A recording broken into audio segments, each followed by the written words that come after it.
with Affirming Texas Family Services. I want to thank you for joining me today. I would like to talk to you a little bit about the coronavirus. Of course, it's what we all have on our minds, and we're constantly hearing things on the news about how we've never experienced anything like this before, and we haven't. So how do we handle something that we've never experienced? We're all given something that we come equipped with that can help us through this, and it's called our nervous system. Our nervous system is designed to stay on guard all the time. It's always assessing whether we're in harm or not. It's always in that mode of assessment, and it's always helping us to know whether we should stand and fight or whether we should take flight. Imagine that if you had a big bear coming after you, your nervous system, of course, would kick in, and it would decide immediately whether you should stand and fight the bear or whether you should take off and run. We're all come equipped with this system, and but right now, with the coronavirus, our system doesn't know what to do. It's never experienced this. So it doesn't know whether we should fight or whether we should take flight. Being in this prolonged state of threat may cause us to engage in undesirable actions.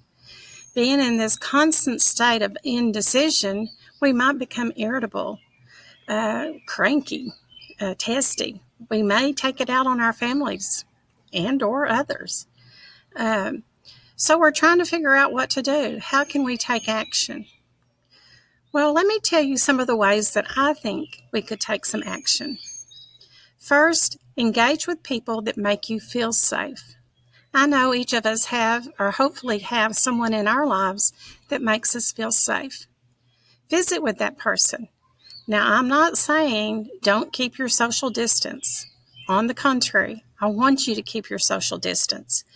But you have to be creative in how you can get together with these type of people, the people that make you feel warm and cozy and safe.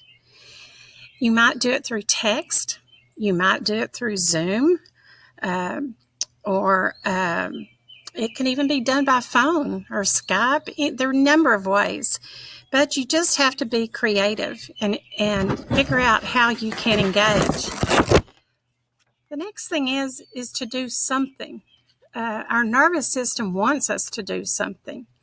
When we're feeling threatened, again, we either take action by staying and fighting or by taking flight.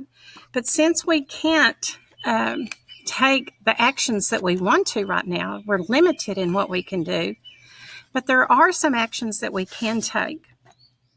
For one thing, is deciding how much you want to hear the news during the day. Don't watch it 24/7. Instead, pick a time during the day to be updated. I want you to stay informed. We should stay informed. But don't do it all day, every day. Pick a certain show that you feel makes you feel comfortable and makes you feel like you're getting the right type of news, and then listen to that program and then turn it off and walk away.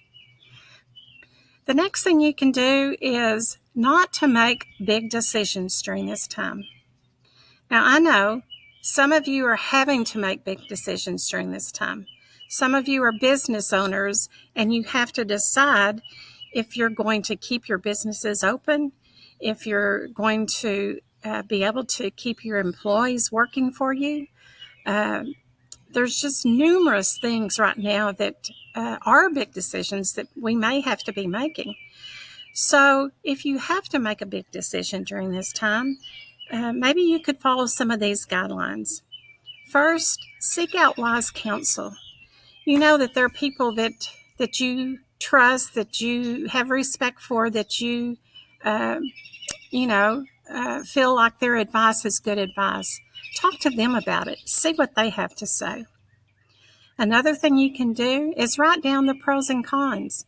Really, write them down. Why would this be a good decision? Why would this be a bad decision? Write them down and look at that. Another thing is to just take a break. Walk away from everything. Decompress. Get outside like I am today. I know with all the rain we've been having, it may be hard to do sometimes. So get in your house, turn on all the lights, turn on some music and dance. I know it may seem silly, but it really does make you feel better. Or sing. You may not want anyone around when you're doing these things, but it will make you feel better. After you've done these things, then make your decision, and hopefully it will help you to make a wise decision. As I was talking about before, another thing you can do is take time out to unplug, to just calm yourself, to relax. I teach my clients about taking mini vacations. And what a mini vacation is, on my terms, is where you shut your eyes, take some really deep breaths and let them out slowly. I would say take at least 3 or 4 deep breaths. And then imagine yourself in a safe place, a place that feels comfortable to you, that feels inviting, that feels safe. You know, my favorite place is a beach. So when I take my mini vacations, I imagine sitting on the beach. And as you sit in your safe place, I want you to be aware of what is around you. Notice the colors. What color is the sky? What color is the sand? And then listen to the sounds. Like today, sitting outside, you could say, I hear the birds, because we really do. But like if you're at the beach, you might hear the ocean's roar. Also, notice the smells. What can you smell? If you're at the beach, you might smell the salt in the air. And then what things can you feel or can you taste if you can? For example, you might taste the salt in the air.